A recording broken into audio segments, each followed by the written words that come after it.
Hello, ఎవరు? Hello, మాట్లాడరే. Phone చేసి మాట్లాడేవేరా idiot. పూజ కోసం ఫోన్ చేస్తే పెట్టాయి, అది ఎవరితోనో లేచిపోయింది. మాట్లాడవే. కొంపతీసి నీతో కూడా లేచి వస్తాను నీకు ప్రామిస్ చేసిందా? దాన్ని నమ్ముకుంటే నువ్వు చెడిపోతావు. ఫోన్ పెట్టారా? ఆ ఫోన్ నీకా దానికే? ఈ అనుమానాలతోనే దాన్ని అవమానించారు. అది ఎక్కడికో వెళ్ళి సుఖంగా బతుకుతోంది. అయితే నువ్వు కూడా ఎవరితో లేచిపో. అంత అదృష్టం నాకెక్కడిది?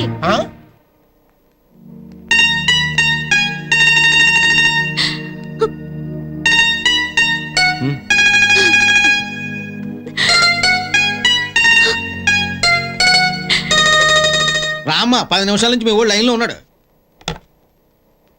అయ్యా మహేష్, అమ్మా ఎట్టా ఉన్నావురా?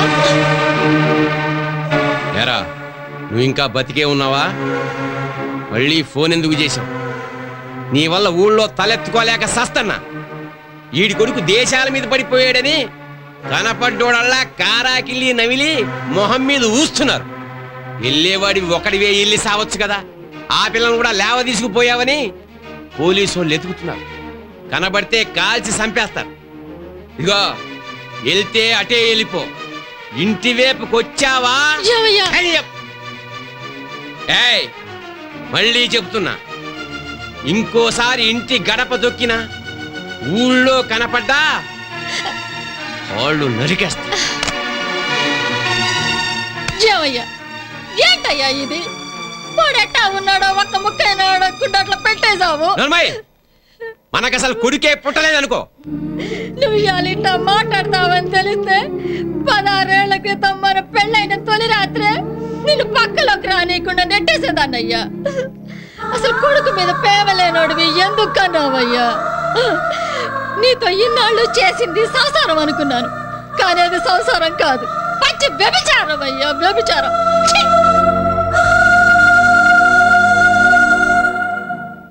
ఏంట్రా ఇది? మన ఇల్లు వదిలిచ్చామని దిగులు కూడా లేదు. అసలు మన బతికేమో సచ్చేమో తిన్నామని ఆలోచన కూడా లేదు. ఇలాగైతే కొన్ని రోజులు మళ్ళీ మర్చిపోతారేమోరా. విష్ణు, లేట్ ఎందుకు? నెక్స్ట్ కోట నీదే. హలో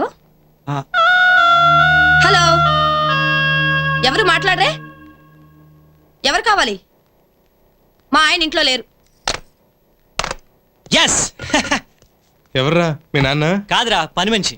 నేను వచ్చాక మా ఇల్లు చాలా డెవలప్ అయిపోయిందిరా. మా నాయన దాని ఆయన అంట్రా.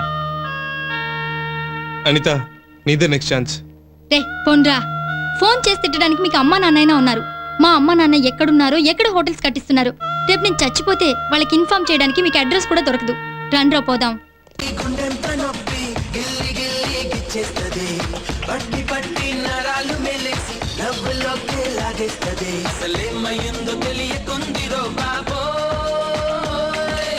రాత్రిరంతా కొనుకోలేదు, ఏ వెట్టి కన్నారు రో.